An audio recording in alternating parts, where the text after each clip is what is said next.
Erev Tov. Donc, Orot Teshuva, chapitre 13, du Gimel, paragraphe 11, Yud Aleph. C'est la page Tzadikret.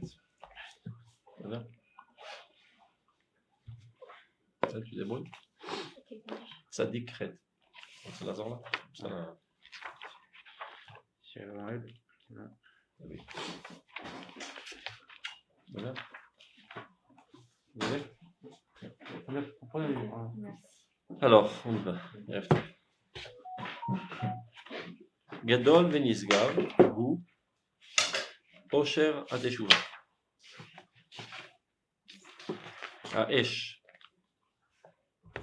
השורף של צער החטא בעצמו הוא מזקק את הרצון, מטהר את האופי של האדם בטהרה עליונה ומאירה, עד שהעושר הגדול אשר באוצר החיים של התשובה הולך ומתפתח לפניו. הולך הוא אדם ומתעלה על ידי התשובה, על ידי מרירותה ועל ידי נעומה, על ידי יגונה ועל ידי שמחתה. אין דבר מצרף ומטהר את האדם, מעלהו למעלת אדם באמת, כהעמקת התשובה. במקום שבעלי תשובה עומדים, צדיקים גמורים אינם יכולים לעמוד. טוב, on reprend. Gadol v'nisgav hu osher ha-teshuva. Le bonheur de Teshuva est quelque chose de très grand et de très élevé. Et il eût fallu que ce soit dit. Parce qu'il y a des gens qui pensent que la Teshuva, c'est une démarche qui mène à la tristesse, à la faiblesse et à la souffrance. Et pour cause, parce que tu te remets en question, il y a des remords, tu risques de sombrer dans un certain pessimisme, un yéhouch, désespoir, à la vue de toutes tes fautes. Donc il est très important d'expliquer que la teshuva, en tant que telle, c'est-à-dire l'essence même de la teshuva, n'a aucun rapport avec tous ces phénomènes. Ça peut être des phénomènes accompagnatoires non souhaitables, et il faut lutter contre eux, mais il faut bien savoir que ceci, en fait, n'a aucun rapport avec la teshuva. C'est ce qu'il va développer dans cette piste. Gadol venisgav hu osher ha-teshuva, c'est le titre. Bien au contraire, la teshuva, une vraie teshuva, est censée être amenée à un bonheur intense. Ha'esh as-soref, il est vrai qu'il y a un feu brûlant de douleur à cause de la faute. Et bien c'est ça le paradoxe, c'est que la douleur de ce feu brûlant qui brûle nos fautes, ou mezakek et taratzam, non seulement il ne vient pas affaiblir notre volonté et nous faire sombrer dans le désespoir, mais bien au contraire, il est censé purifier notre volonté, intensifier notre volonté. Voilà, pas. Vous allez là-bas aussi? Non. Metaher et Aofi purifie la personnalité, les traits de caractère chez l'Adam, de l'homme, Betahara Eliona, dans une telle pureté suprême et claire, Acha Osher Gadol, Asher B'otzar HaChaim Shel HaTeshuva, Oler Umitpateach Lefanav, qui, à longue échéance, finalement, t'amènera à un bonheur intense du trésor même de la vie. C'est quoi, Ofi? Ton caractère. Enfin, avant qu'on continue, j'ai envie de lire avec vous quelque chose d'important. Regardez. Au début du livre, il y a une lettre que le Rav Kook a envoyée à son élève, le Rav Harla. C'est à la page Kaf Gimel. Ouvrez la page. Vous trouvez? Dans cette lettre, il a écrit environ 17 ans avant qu'il a commencé à écrire le livre de Orot Teshuva. Et en fait, il explique pourquoi il doit écrire Orat HaTeshuva. Il y a tellement de livres qui ont été écrits sur la Teshuva. Prends en rajouter un dans la bibliothèque. C'est vrai? On va les lire ensemble, c'est important. Donc le titre de la lettre, qu'il adresse à son élève, qui est le Rav Harlap. Biyesod Hakol, c'est au fondement de tout. Asbara Klalit Shel Bitachon HaTeshuva.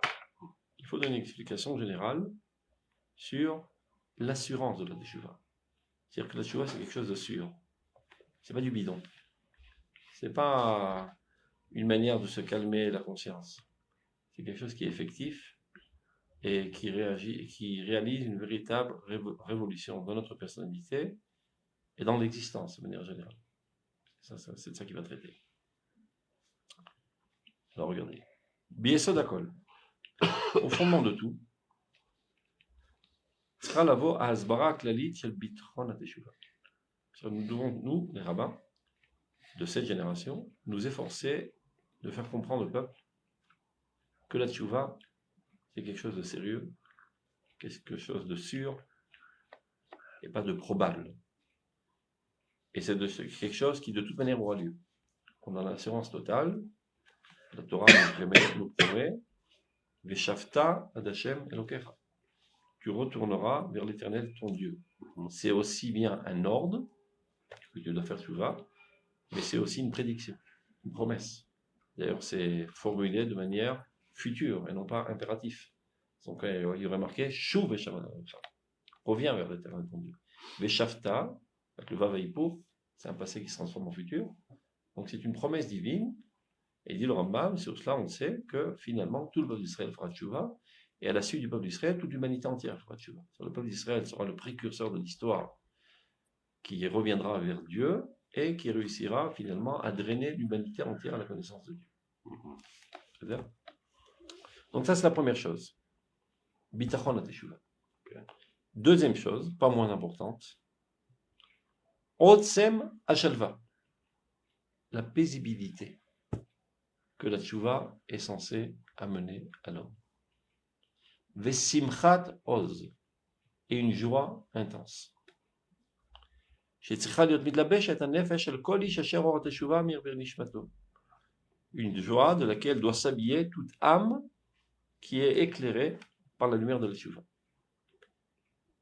Contrairement à ce qu'on a l'habitude de penser. Que dès que tu commences à penser Teshuva, alors qu'il y a des pensées lugubres, morbides, de remords et de remise en question, etc., qui t'amènent à une certaine tristesse. Erreur. La Teshuva, une véritable Teshuva, est censée t'amener à une joie intense. Alors, c'est quoi? S'il y a un bug et qu'on n'arrive pas à ça, alors... C'est-à-dire qu'on s'est trompé de route. Et c'est pour ça qu'il a écrit Rota Teshuva. C'est-à-dire, on a tous en nous une petite tendance suicidaire, dit Freud. On aime bien se faire du mal, du masochisme. Donc on a trouvé l'occasion de se faire du mal, au nom de Dieu. On fait Teshuva, on se rentre le couteau dans la plaie, et on se dit qu'on est un nul, une crapule, un salaud, et quelqu'un de pourri. Et on se fait du mal, sans mauvaise conscience, en pensant qu'on est en train de faire du bien. Vous comprenez ce que ça veut dire? Oui, mais c'est-à-dire que tu te fais du mal, 2 secondes. Non, je réponds à ce qui existe, parce qu'il devrait être. Oui, mais elle parle après. Je vous explique. Il y a des gens qui s'enfoncent le couteau dans la plaie. Et je lui dis, je suis un nul, je suis un monstre, je suis crapuleux, je suis horrible. Ben, si la personne avait tué quelqu'un, c'est vrai. Eh ben non, justement. 2 secondes. Pas forcément. 2 secondes, c'est ce qu'on va expliquer. C'est-à-dire qu'il faut faire la différence entre la faute et la personnalité. La faute, combien même serait-elle catastrophique, ce n'est qu'un point dans notre personnalité, ce n'est pas toute ma personnalité. Donc, la douleur, c'est légitime, la tristesse, c'est totalement illégitime. Quelle différence entre douleur et tristesse? Je suis tombé, je me suis égratigné le genou, ça fait mal. Je ne suis pas un fakir, ça me fait mal. C'est tout à fait naturel. Et je ne dois pas me faire une autosuggestion, me dire non, j'ai pas mal. J'ai mal. Si Dieu a fait en sorte qu'on ait mal, qu'on s'égratine, ce n'est pas par hasard, c'est pour qu'on s'en occupe. Sans quoi tu continuerais à courir. et tu t'infecterais. Et à longue échéance, on devrait te couper la jambe. Dès que tu as mal, tu te rends compte qu'il y a un problème, tu désinfectes, tu mets un pansement et tu commences à guérir. C'est la raison de la souffrance. Que Dieu a fait qu'on ait une souffrance. Aussi bien dans le corps que dans l'âme. Lorsque j'ai fauté, en fait, je me suis un petit peu poignardé. Ça fait mal. Donc c'est tout à fait naturel que je me sente mal dans ma peau quand j'ai fauté. Mais ce n'est pas une raison de sombrer dans la tristesse. Le fait que tu as du sang qui gicle de ton genou, c'est pas la fin du monde. L'autre pied ne gicle pas, ton estomac va très bien, ta femme est très gentille, tes enfants sont très sympas, et tout va pour le mieux dans le meilleur des mondes. Juste à part un petit bobo. Il faut relativiser. Tu te occupes du problème très sérieusement, pas la va-vite, mais ne sombre pas, tu ne deviens pas tout entier une blessure dans ton genou. Non, mais si la personne elle est capable de tuer quelqu'un, c'est sûr qu'il y a un problème dans sa personnalité, c'est pas un petit truc. Dès qu'elle a fait teshuva, ce problème n'existe plus. On parle d'une véritable teshuva. Teshuva, c'est pas de dire seulement je ne le fais plus, c'est d'avoir des remords d'avoir tué et tout ce qui m'a amené à tuer. Parce que on n'en vient pas à tuer du jour au lendemain sans rien. C'est qu'il y a un germe pourri dans ta personnalité, d'incompréhension de la valeur de la vie, etc., qui ont donné naissance à cet acte horrible. Donc faire teshuva, c'est pas seulement avoir des remords de l'acte, mais d'avoir des remords de toute la démarche de ma vie qui était complètement dans le mauvais sens. Mais même ça, ce n'est qu'une démarche de ma vie, ce n'est pas ma vie. Aneshama, Shinatatabi Teorai. L'âme est toute pure. Elle a été embarquée dans des conceptions erronées qui l'ont amenée à se comporter de la sorte. Dès que tu nettoies ta tête de ces conceptions erronées, eh bien, elle revient à son origine pure. Donc l'âme, elle est toujours pure. Ok, mais la personne ne peut pas faire ça en 2 minutes. Je n'ai pas dit qu'on fait en 2 minutes. Oui, bah alors, Il faut faire ça qu'elle soit sérieusement. triste pendant, C'est normal qu'elle pas soit mal de temps. douloureuse, pas triste. Ah, mais Il faut faire très très attention, il en parle à plusieurs reprises dans le livre, de ne pas tomber dans le piège. De la tristesse. De la tristesse. D'accord. Quand tu tombes dans le piège de la tristesse, tu peux dire adieu à la tchouva. Ah, je connais la première étape de la tchouva, d'accord. Donc, on prend conscience de ce qu'on a fait de Prise de pas mal. conscience que c'est Donc, négatif, forcément, ça cause donc une ça me tristesse. cause une souffrance, une douleur. On n'est pas capable de ça gérer. C'est-à-dire qu'au final, voilà, moi, je me rends compte de ce C'est qui s'est pour ça passé. qu'on apprend la Torah. Ça rend triste. Il faut savoir faire la part des choses. Il ne faut pas être géré par tes sentiments, mais gérer tes sentiments. C'est ça la différence entre un animal et un homme. Oui, oui. C'est clair? Mais plus de faire tchouva. Un animal, ou bien un petit enfant qui n'a pas encore développé sa personnalité, il est ballotté par les vents. Un jour il est triste, un jour il est heureux, en fonction des événements. Il y a des gens qui restent petits enfants comme ça toute leur vie, aussi bien à l'échelle individuelle qu'à l'échelle nationale. Aujourd'hui, on a bombardé l'ennemi, ah, c'est très drôle. Mais demain, on s'est fait prendre un pigouin, qu'on est un pigouin. Un attentat au cœur de Tel Aviv, c'est la catastrophe, c'est la fin du monde, on est très triste. Dans le prochain, il y a 150 ans qu'on est à Israël, on tient tête à tous nos ennemis, et malheureusement, hier, il y a eu une petite égratignure dans le corps de la nation. Mais on aurait pu éviter ça, c'est ça que... On aurait pu éviter, donc je fais une prise de conscience, je me remets en question, où était ma faute? Mais ce n'est pas une raison de tomber dans la tristesse. En tombant dans la tristesse, je ne vais pas remédier au problème.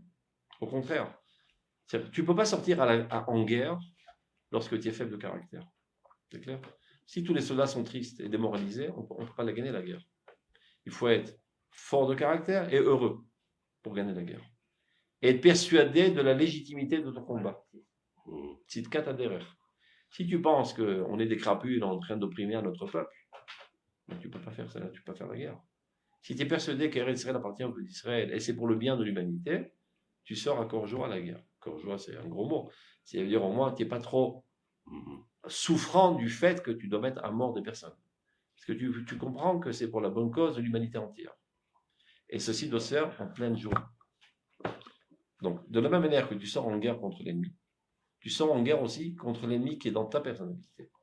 Il est Tsara, qui t'attire dans toutes sortes de choses pas très propres.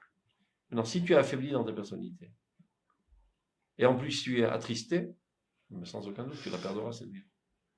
Ça, c'est un. Deuxièmement, on l'a répété à plusieurs reprises, il y a dans chaque être vivant un instinct de conservation qui fait que dès qu'il aperçoit au loin un facteur qui risque de le mettre en danger, il s'en écarte. S'il est faible, il se sauve. S'il est fort, il attaque. L'instinct de conservation. Il est évident que tristesse, c'est pas la vie à plein poumon. Au contraire, c'est on va dire un affaiblissement de l'intensité de la vie. Si chaque fois que je pense tchouva, de manière associative, je pense tristesse, donc j'identifie entre tchouva et tristesse. Tristesse, mort. Danger de mort. Donc dès que j'aperçois au loin une pensée de teshuva, je m'en écarte contre de la peste. Parce que je sais très bien que ça va me rentrer dans une situation de tristesse. Et l'âme ne veut pas être rentrée dans une situation de tristesse. Elle n'a pas envie de se suicider. Donc le pire des pièges que le Yetzer Hara fait, c'est que dès que tu commences à penser tchouva, c'est de t'amener à penser tristesse. Pour le plus que tu penses à la tchouva. Donc ne sois pas nouille, ne tombe pas dans le piège. Dès que tu aperçois au loin une pensée de tristesse qui s'approche, tu lui tires à bout portant. Et tu t'en écartes comme de la peste. Qui ose vechedva bimekom.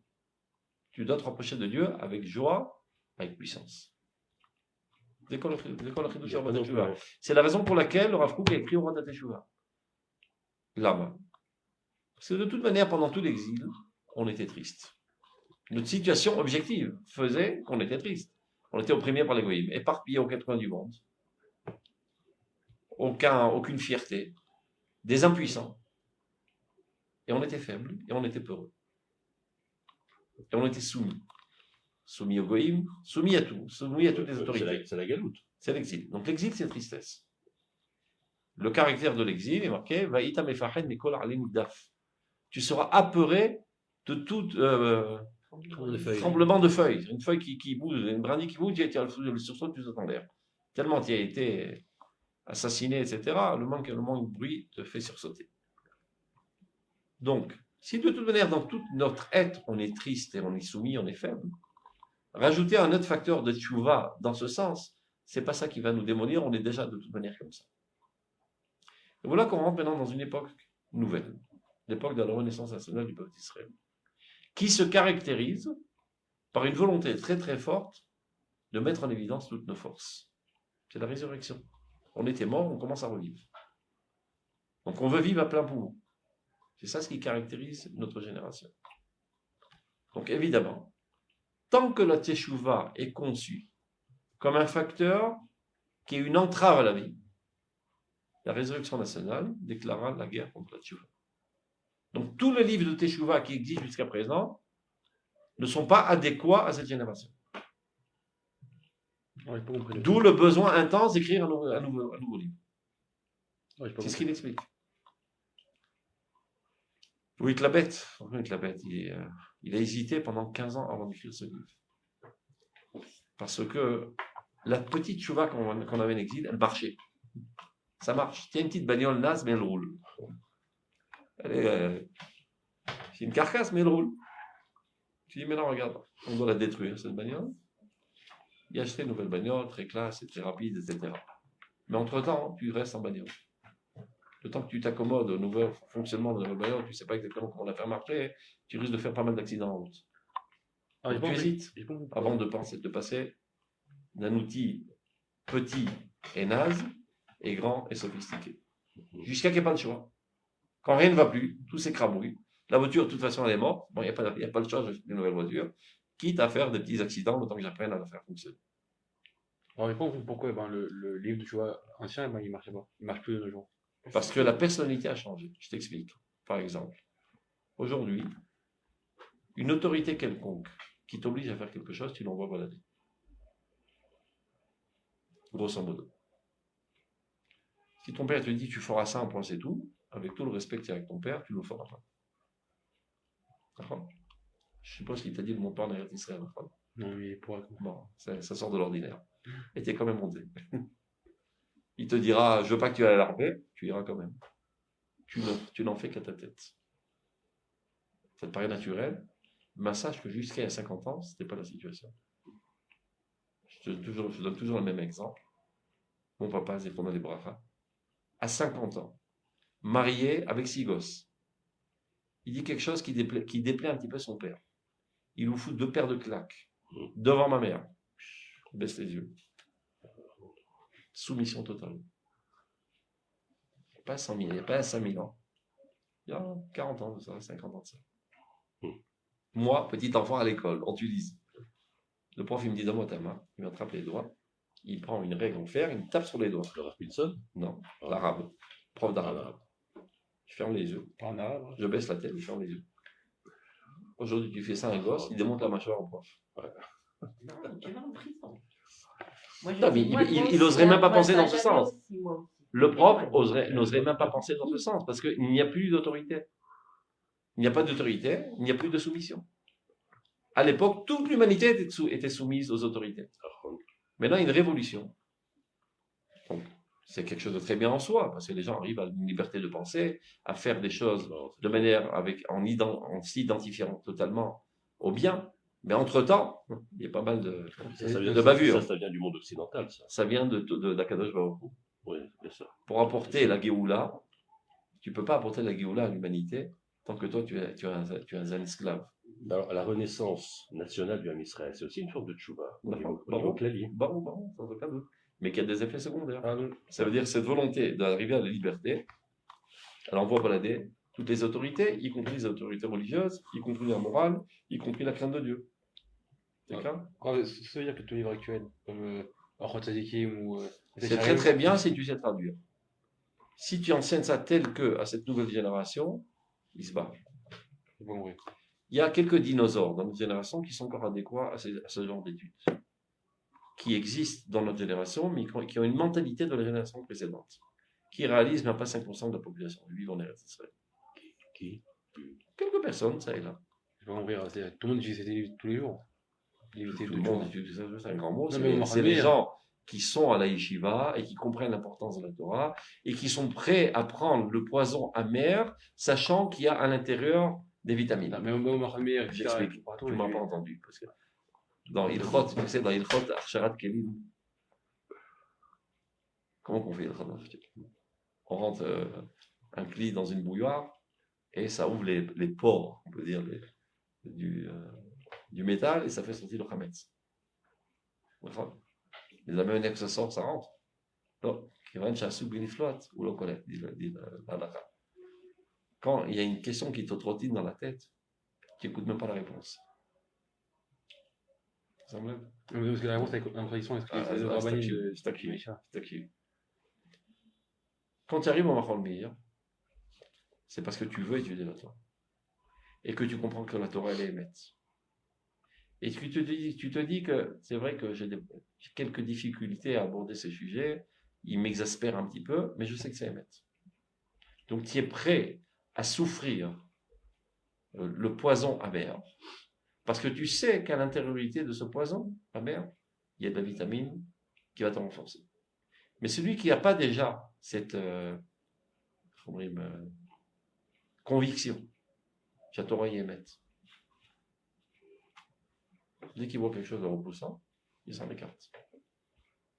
Notre génération, on ne peut pas dire que de manière globale, tous sont convaincus que chez la Torah, il y a Emet. La mode, c'est la Torah, il l'a Emet. C'est de l'obscurantisme. C'est du primitivisme. Donc si en plus, l'enveloppe extérieure par laquelle la Torah est proposée au peuple d'Israël, elle est repoussante, aucune chance qu'ils y acceptent. Mais non, c'est pas une manigance, comment dire ça, un moyen d'appâter le peuple que le Rav Kook l'a fait. En fait, je leur fous du poison. Mais j'enveloppe ça de chocolat. Kodesh Kodashim. Et l'enveloppe de chocolat, il gagne Kodesh Kodashim. Bien au contraire. Lorsqu'on était malade, c'est-à-dire qu'on était conçu avec soumission,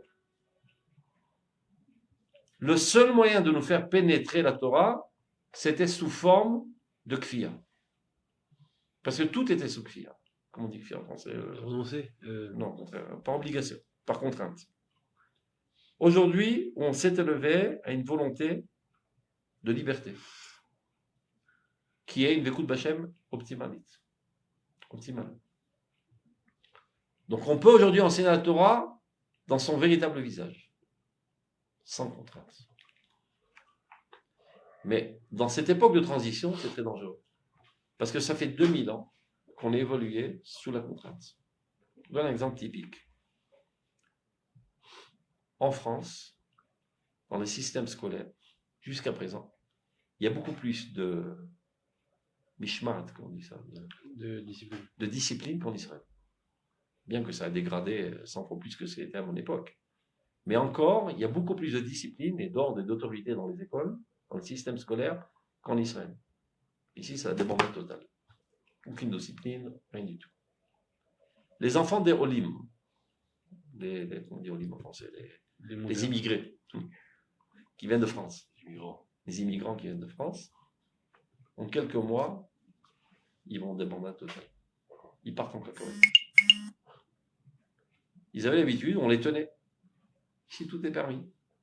Et les parents perdent les pédales. En plus, ils ont leurs problèmes déjà comme ça. Ils arrivent, ils doivent trouver leur parnassa, apprendre l'hébreu, etc. Prise de tête jusqu'à 5 heures l'après-midi à l'Ulpan. Les enfants sont jetés à eux-mêmes dans la rue. Et très souvent, ils tombent dans la délinquance. Et là, c'est seulement une petite nuance entre un peu plus moins de discipline qu'un peu moins de discipline. Là, ce dont le brave couple parle, c'est 2000 ans de conception sous contrainte. Dans une nouvelle ère historique, on va devoir servir Dieu sans contrainte. C'est un changement radical qui est en train de se faire. Évidemment, ce changement radical prend une centaine d'années. Il fallait le percevoir dans ses premiers bourgeons. Il y en a qui ne se sont pas rendus compte. Ils n'ont pas les yeux en face des trous. Ils n'étaient pas assez perspicaces. Ils ont continué de la même manière. Ils ont subi un certain enseignement de leur rabbin. Et ils ont été forgés dans leur personnalité comme leur rabbin. Donc ils ont continué d'enseigner de la même manière. Pas par mauvaise foi, au contraire, par bonne volonté, d'enseigner la Torah au peuple d'Israël. Le seul problème, c'est que les clients ont changé. C'est plus la même matière humaine. Après, on se demande pourquoi ça marche pas. Ben, ça marche plus. C'est comme si un prof donnait des cours de maths depuis 50 ans. Tous ses cahiers sont prêts, ses exercices sont prêts, et même les blagues sont prêtes. Mais il avait des élèves nuls.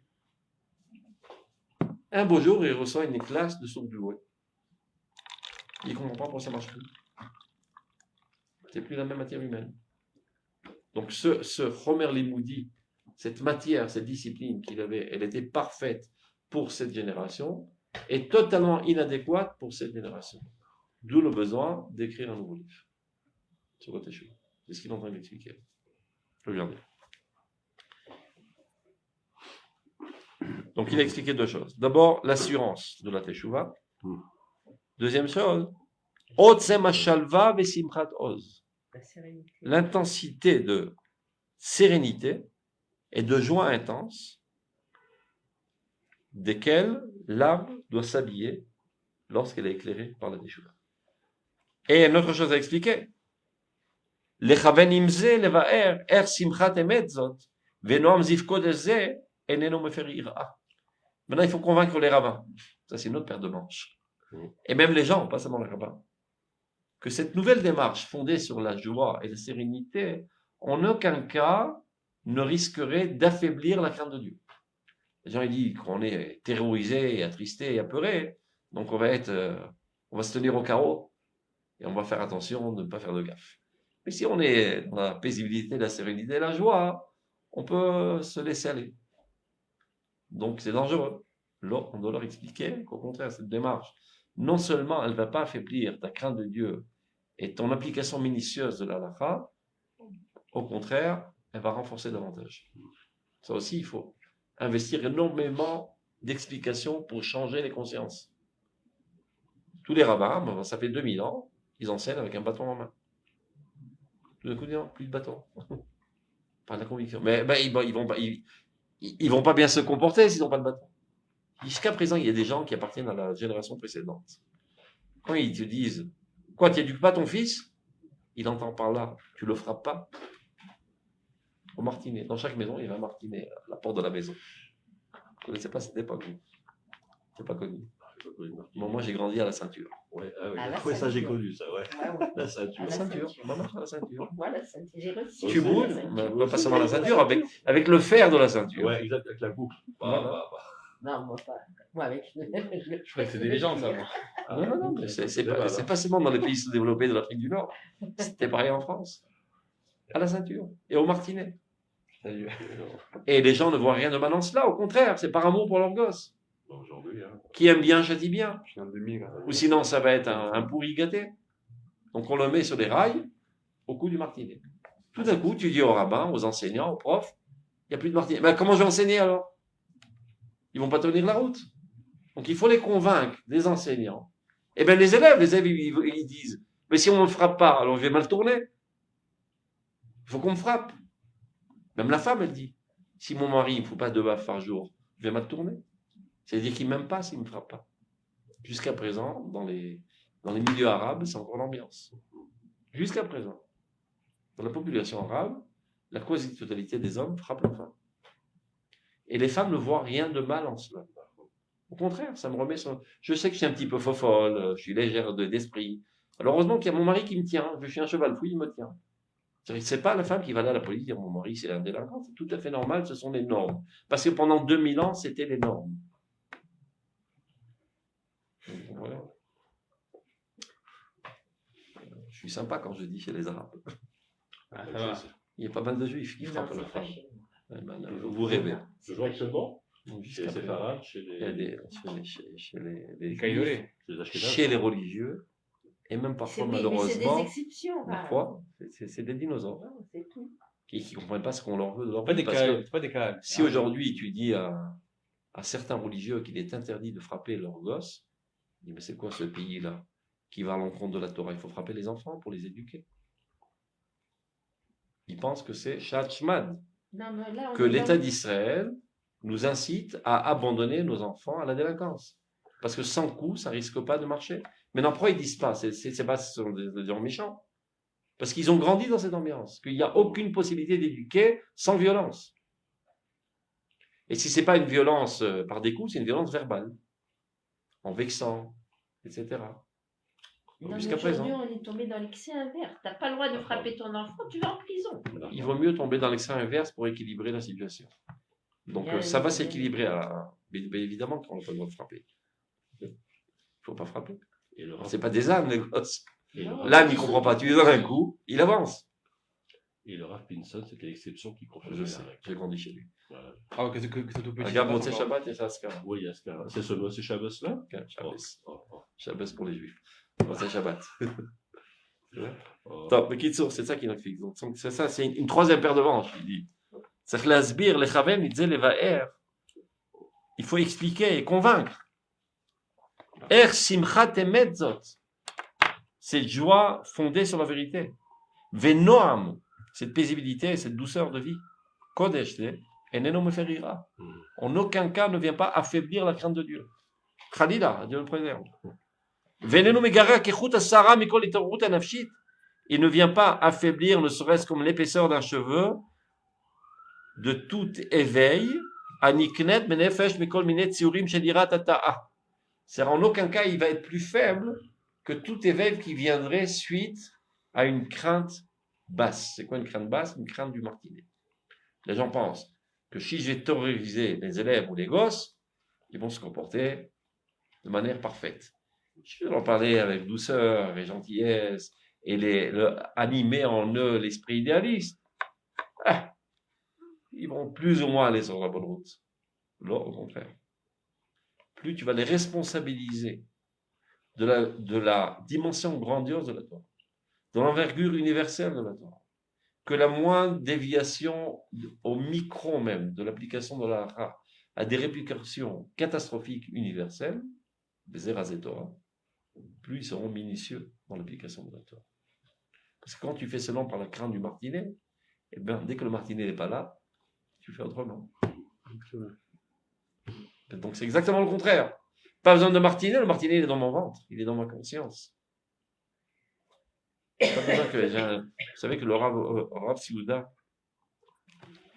le Rosh Yeshiva de Merkaz Harav, s'est opposé virulemment à ce qu'il y ait dans les yeshivot de Merkaz Harav un mashgiach. Dans toutes les yeshivot jusqu'à présent, les yeshivot haridiyot, il y a ce qui s'appelle un des rôles, c'est le mashgiach. C'est quoi le mashgiach? Le surveillant. Comme à l'école, il y avait le surveillant général, qui nous cassaient les pieds.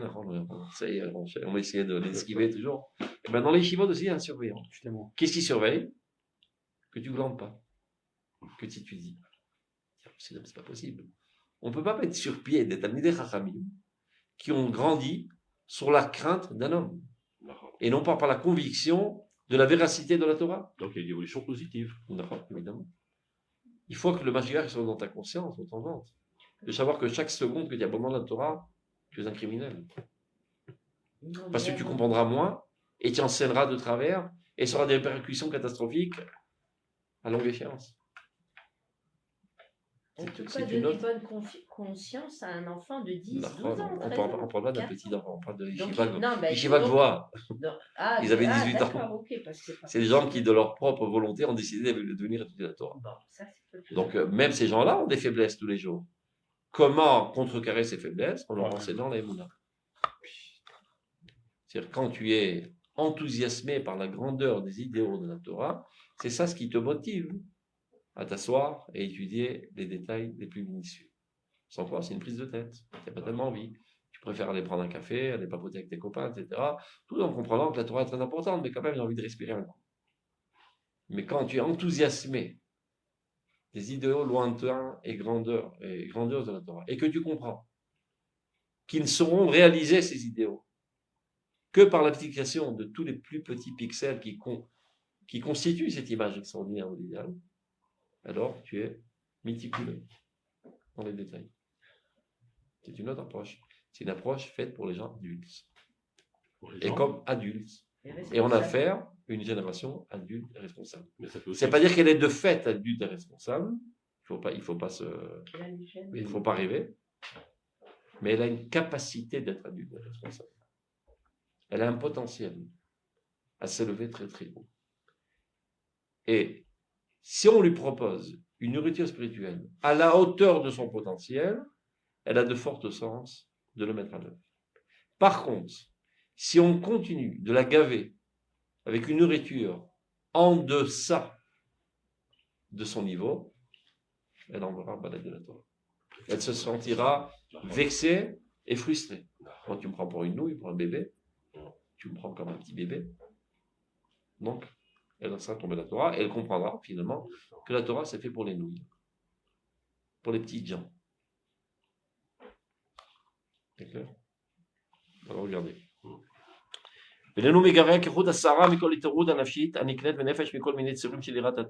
Adraba. Vous voyez, on s'en trouve 1, 2, 3, 4, 5, 6, 6 éléments. Adraba.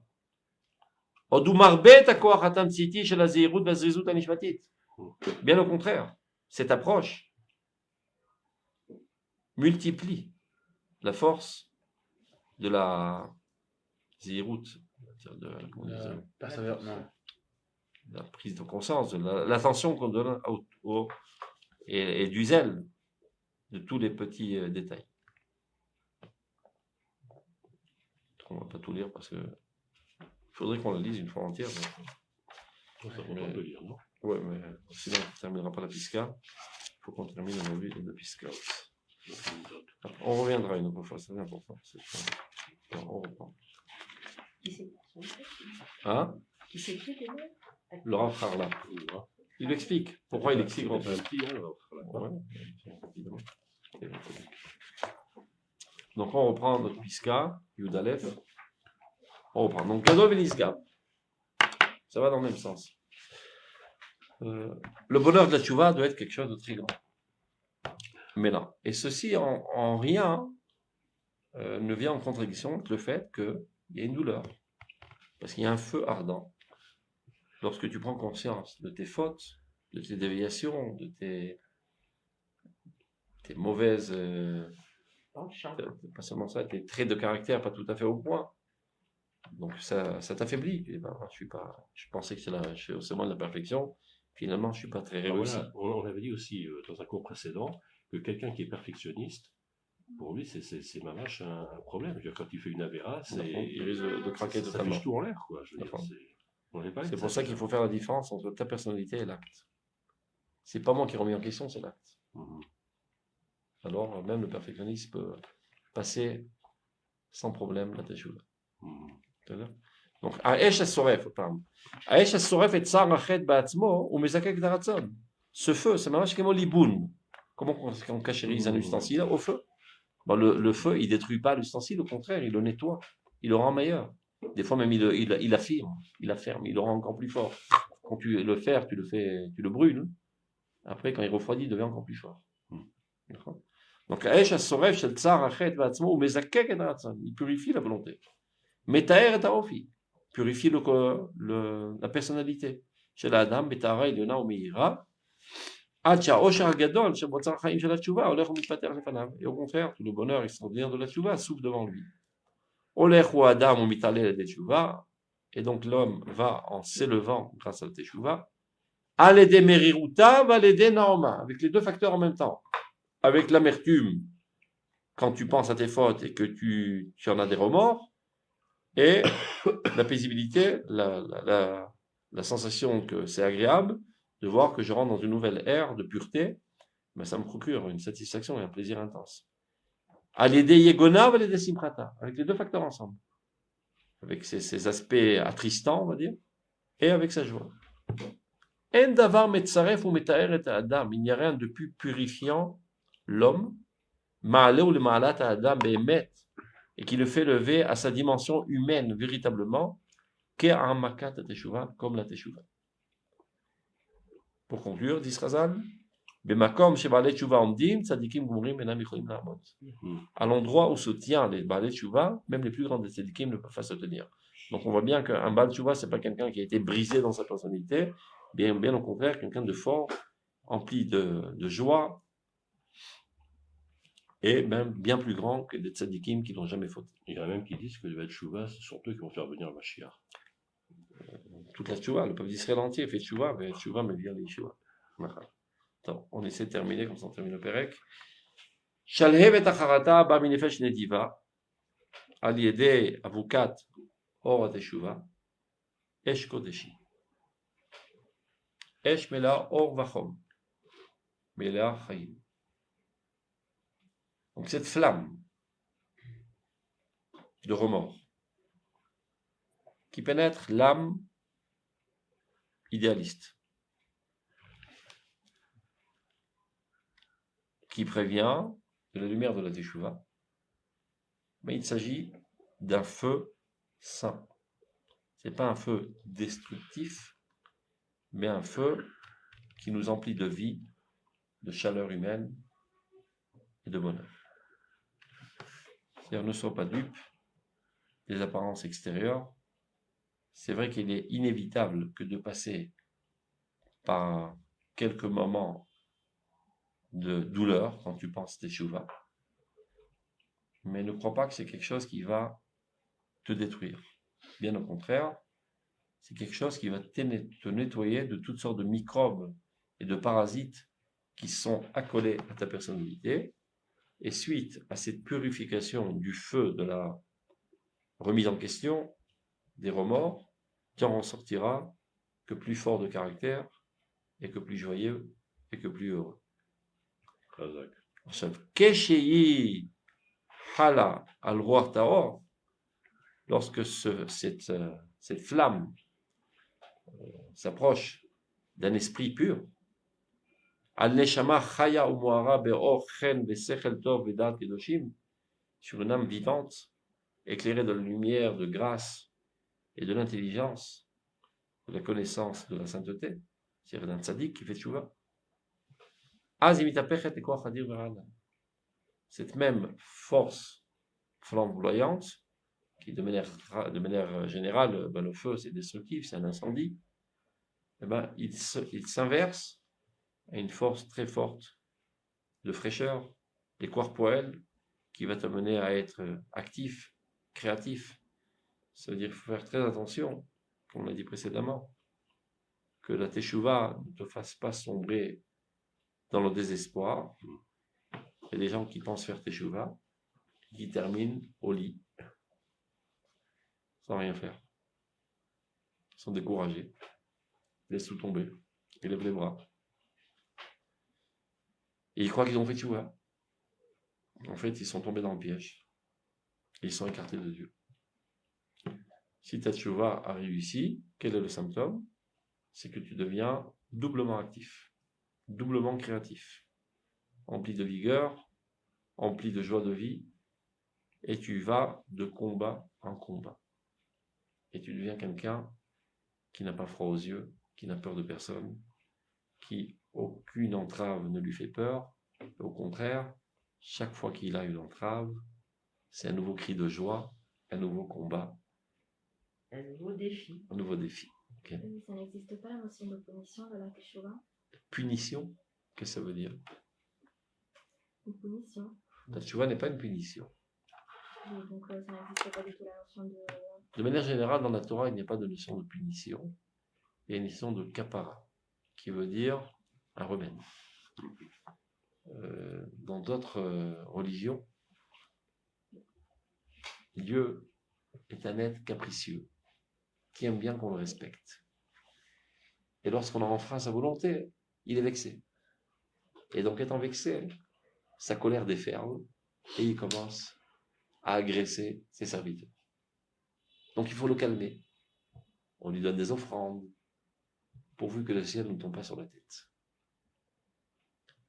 Évidemment, ce sont toutes les approches infantiles de toutes les autres nations qui n'ont pas joui de la lumière de la révélation au Mont Sinaï. Le Kadosh Baruch Hu est la source de tout être, est amoureux de tout être et recherche le bien de tout être. C'est notre Père, Avinu Malkeinu. De la même manière qu'un papa normal, je ne parle pas d'un papa débile mental, n'est pas en haine envers ses enfants. Quand il réprimande son fils, c'est pas par haine et par colère. C'est parce qu'il souffre de le voir aller en dérive. Donc il le bouge un petit peu pour le mettre sur les bonnes rails. De la même manière qu'un chirurgien, quand il prend son bistouri et il commence à couper, c'est pas par haine du malade, mais c'est par amour intense du malade et pour extirper le mal et la maladie de ce malade. Donc, le châtiment de la Torah, c'est un remède. Alors, les remèdes, très souvent, sont accompagnés de douleur. Mais c'est pas la douleur l'essentiel. L'essentiel, c'est le remède. C'est-à-dire, s'il y avait un moyen de faire un remède sans douleur, on l'aurait fait. Mais souvent, il n'y a pas. Donc, la teshuva, c'est un remède. Et comme tout remède, il y a des effets accompagnateurs de douleur. Donc, il y a une gangrène, je ne sais pas, il y a quelque chose qui a poussé dans un sartac, on dit un kyste cancéreux qui a poussé dans le ventre. Ben, on ouvre pour le sortir. Si je pouvais le sortir sans couper, je le ferais, mais je n'ai pas trouvé la solution pour l'instant. Mais l'essentiel, c'est pas de couper le ventre et de faire mal. L'essentiel, c'est de sortir le cancer. Donc, ce qui m'importe quand je fais tchouva, c'est d'extirper le mal qu'il y a en moi. C'est quoi le mal? Les pensées négatives, les comportements négatifs, les sentiments négatifs. Tout ce qui est par l'encontre de la volonté divine. Maintenant, ce remède que je me fais moi-même est accompagné de douleur. Comme un chirurgien. C'est accompagné d'une douleur. Mais la douleur, c'est pas la tchouva. La tchouva, c'est d'extirper le mal. C'est-à-dire, si on prend l'exemple du corps. Quelqu'un s'est fait piquer par quelque chose. C'est par un clou rempli de rouille. Tout d'un coup, du pus. C'est quoi le pus? Les cadoriot à l'évanot, on dit ça, les globules blanches ont reçu un appel. Il y a un ennemi qui a pénétré les frontières. Ils arrivent et ils l'encerclent. Pourquoi ils l'encerclent? Pour le repousser vers l'extérieur. La teshuva, c'est le fait que les cadoriot à l'évanot, qu'on appelle les globules blancs, sont en train de repousser l'ennemi à l'extérieur. Mais non. Ce travail de repoussement de l'extérieur est accompagné d'une certaine douleur. Mais ce n'est pas la douleur l'essentiel. L'essentiel, c'est que le poison est en train de sortir. Maintenant, pourquoi Dieu a fait en fait qu'on ait une douleur? C'est pour qu'on en soit conscient. Sache que tu es en situation de combat. Il y a un ennemi qui a pénétré ton corps. Ton corps maintenant est en combat contre l'ennemi. Donc, concentre-toi sur ça. Tu peux pas continuer la vie normale. On laisse les soldats se balader aujourd'hui sur la plage. Rattroupement de tous les soldats contre l'ennemi. Donc, tu es en pleine activité quotidienne. Et voilà qu'il y a un poison qui a pénétré ta personnalité, ton corps. Si tu continues de travailler comme d'habitude, ben ton énergie va être partagée dans toutes tes activités. On te dit non. Rentre au lit. Pour que 100% de ton énergie soit focalisée contre l'ennemi. La maladie, c'est quelque chose d'extraordinaire. Les gens ne comprennent pas. La maladie, c'est pas mal. C'est-à-dire les symptômes de la maladie, ce sont que une ampoule rouge qui s'allume, qui te dit, sache que ton organisme est en lutte contre le poison. C'est pour ça que tu as de la fièvre, c'est pour ça que tu as des douleurs. Pour que tu arrêtes les autres activités et que tu t'adonnes totalement à extirper le mal de ton corps. Mi bessari eheze Eloha, dit le Pasuk. En observant mon corps, je fais une extrapolation de ce qui se passe dans mon âme. C'est exactement le même processus. Il y a un poison spirituel qui a pénétré ta personnalité. Que ce soit par des pensées négatives, par des comportements négatifs, des traits de caractère négatifs, des sentiments négatifs, c'est un poison qui te détruit, qui est en train de t'assassiner. Ton âme réagit automatiquement. Elle déclare la guerre contre ce poison. Elle sonne des trompettes, tous les kaduriotes, les vanotes, tous les globules blancs spirituels sont en route pour extirper, pour faire sortir le poison de ta personnalité. Effet secondaire, accompagnement à ce phénomène, c'est que tu te sens mal, tu as des remords, tu es attristé, tu es douloureux. Mais ceci n'a aucun rapport avec la tchouva. Ce ne sont que des effets secondaires accompagnateurs. Au contraire, si tu peux tant bien les minimiser, c'est ce qu'il y a de mieux. Essaie d'affaiblir un petit peu la fièvre, parce que si la fièvre te monte trop, tu vas avoir des convulsions et finalement tu vas guérir. Rentre au lit, etc. Donc, concentre-toi sur le problème. C'est quoi le problème? Écarter le mal. Et pas mortifier la chair. Ah, je suis un salaud, je suis une crapule, je suis vraiment un monstre. Ça n'a aucun rapport avec la tchouva. Aucun rapport. Au contraire, c'est un piège. Alors pourquoi on jeûne à Yom Kippour? Pareil. Parce que pour ne pas être distrait. Pour ne pas être distrait. Quand tu manges, ben, ton esprit est distrait à pas mal d'autres choses. Aujourd'hui, tu t'adonnes totalement à la communion avec Dieu. Dit Chachamim, quelqu'un avant de manger à deux cœurs, après manger à un seul cœur. Qu'est-ce que ça veut dire? Tant que tu n'as pas le ventre trop plein, ta tête est libre à penser aux idéaux.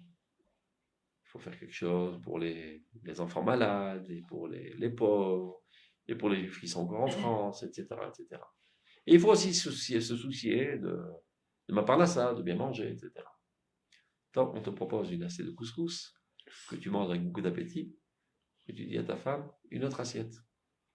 Et qu'adviendra-t-il des pauvres et des pauvres enfants? Que Dieu les aide, apporte-moi une autre assiette. Tu manges, tu t'engouffres dans la matérialité. Vaishman, Yishurun, Vaivat.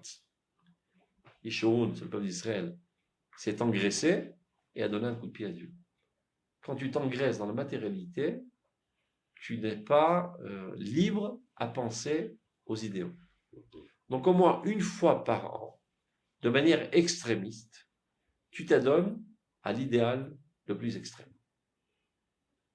Et tu te déconnectes de toute activité corporelle et matérielle. Mais ce n'est pas une valeur en tant que telle, le jeûne. C'est d'écarter les facteurs distrayants. On jeûne par défaut, en fait. Hein? Quand on fait un jeûne, c'est par défaut. D'accord.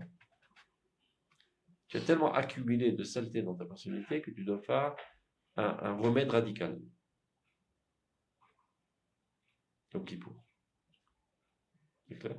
Mais c'est pas que le fait de ne pas manger expie la faute. Ce qui expie la faute sont les pensées de se rapprocher de Dieu. La teshuva. Mais c'est pas une forme de punition. Non, c'est aussi un remède. Tu n'as pas compris c'est quoi l'unité nationale. Va en exil, où tu vas être un petit juif perdu dans l'océan et assassiné par tout le monde. Tu vas comprendre le besoin intense de te relier à ton peuple. Et ça a été effectif. Après 2000 ans d'exil, le peuple d'Israël a fait tchouva et est amoureux de son peuple aujourd'hui. Alors, ils sont terminés. Donc, les koach poel. Donc, bien au contraire, cette force, cette flamme qui dévore la faute n'est pas censée te dévorer à toi, mais dévorer la faute.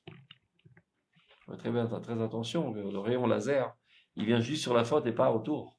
Quand tu vois, je sais pas, un rayon pour détruire des cellules cancérigènes, pas détruire les autres cellules du cerveau, ça peut sortir complètement. Légumisé. Comme la chimiothérapie qui escanne pas mal de choses. Donc, la véritable tchouva doit être focalisée sur la faute et pas sur la personnalité. Mais Zaké, comme Taher, purifie, Mosif oz ve'otzma. Donc, au contraire, tu rajoutes de la force. Ou Mesaken letivot ve'tochen ruchot chadashim mikol ma'alech ha'chaim. Et enlève toutes les pierres de ton chemin. Il y avait un chemin vers Dieu qui était rempli de pierres et de ronces. Bien, tu vois, que nettoie le chemin pour que tu puisses mieux te rapprocher de Dieu. C'est quoi ces pierres? Eh bien, c'est tes défauts de caractère, tes fautes, tes idioties, etc. Dès que tu enlèves tout ça, automatiquement, comme un aimant, tu vas retourner vers Dieu. Itna'arut radasha. C'est comme si on te secoue. Itna'arut radasha. Vitorut bela leshad alumim imevia imma. C'est quelque chose qui t'éveille à une fraîcheur de ta jeunesse. Quand tu étais petit, tu es né, tu étais tout pur, tout gentil, tout bon. Et après, tu as accumulé toutes sortes de saletés parce que tu as vécu dans une société pas très propre qui t'ont fait un lavage de cerveau et t'ont convaincu que des normes sales sont normatives. Et tu as subi ces influences. Faire tchouva, c'est retourner à la fraîcheur et à la pureté de ton enfance. Tel que tu étais quand tu es sorti de le ventre de ta mère. Lorsque l'âme était encore totalement pure et n'a pas subi toutes les saletés qui ont été accumulées pendant ton vécu. Adam et l'homme devient une nouvelle créature. Mais purifié. Alors son regard s'élève vers les hautes cimes. Elle me remet à Dard Vabina, ce qui n'intéresse maintenant, c'est les cimes les plus hautes de la sagesse, de la compréhension. Qui aime via les tchouva, évidemment, pour revenir à la tchouva, il faut avoir de la cervelle. C'est pour ça que dans l'ordre de la tfila, Bishmona Esrei, Atachonen Adam Da'at, Dieu, tu donnes la sagesse à l'homme, Ashivenu Avinu Torah Terre, fais-nous tchouva. S'il n'y a pas de da'at, il n'y a pas de sagesse, tu peux pas discerner entre le bien et le mal. Donc d'abord, il faut avoir de la sagesse pour pouvoir discerner entre le bien et le mal et faire tes tchouva. Donc plus tu accumules des connaissances de la haute sagesse divine, plus tu fais tchouva. J'aimais bien les tchouva, ou mais au roche el Mashiach, et de la lumière messianique, Mishoresh la Torah avec la mitzvot kulan, qui est en fait la source de toute la Torah, de toutes les mitzvot, kol ha'maasim et kol ha'midot de Flaoutan, de toutes les actions, de toutes les vertus. Yavoulo karnaim, viendront vers lui des rayons, l'Aïr Ben et Misilotav, qui vont éclairer ses sentiers, ses chemins, à Afelot, qui était jusqu'à présent très sombre, Vedracha Vashomamim, et tous ces chemins qui étaient désertiques, et dès que lui commencera à se reconstruire, c'est mamash de se reconstruire de toutes pièces, sera reconstruit avec lui le monde entier. Parce que nous ne vivons pas dans un vide. Nous avons tous des relations, nous sommes enchevêtrés les uns avec les autres. Donc lorsque tu t'élèves, de toute manière, tu élèves les autres avec toi. Il y a toutes sortes de liens avec toutes sortes de personnes, de manière consciente ou inconsciente. Il y a même des gens qui ont un lien avec toi dont tu n'es même pas au courant. Il y a un petit enfant qui t'observe tous les jours. Et tu es son idole. Tu n'en es même pas au courant. Tous les jours, il te voit descendre des escaliers. Qui est bien ce mec, je voudrais bien être comme lui. Mais même, toi, tu n'en es même pas conscient. Quand tu t'élèves, il s'élève avec toi. Évidemment, ta femme, tes enfants, tes copains, tes amis, ça, c'est des connaissances conscientes. Mais il y a énormément d'autres liens de gens qui sont en rapport avec toi, de manière consciente ou bien par des liens d'âme. Shoresh Neshama. Lorsque toi tu t'élèves, tu élèves avec toi tout le monde. Donc, Bibinyana, Binyan Olam Iban. Par sa reconstruction, le monde entier se reconstruira.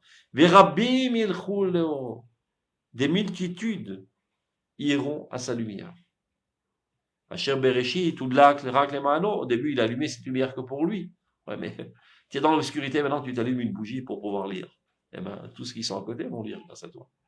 Donc, quand tu as rajouté de la lumière dans ta personnalité, ça rayonne de toute manière. Donc, Bereshit, ou Glak, Raklemano, au tout début, c'est-à-dire sa motivation, il allumait ses lumières que pour lui. Avant ner lecha, ner ribo. Une lumière est autant aussi bien éclairante que pour une personne, que pour une myriade. Rivot am. Le Pasuk dit, Dieu t'appellera quelqu'un qui obstrue la brèche qui a été faite. Il y avait des brèches dans la moralité, dans la religiosité, dans la spiritualité qui avait été faite, et toi tu es venu, tu as colmaté cette brèche. Et donc tu as rapporté énormément de vie à l'humanité entière. Kol Tuv. Shalom, shalom.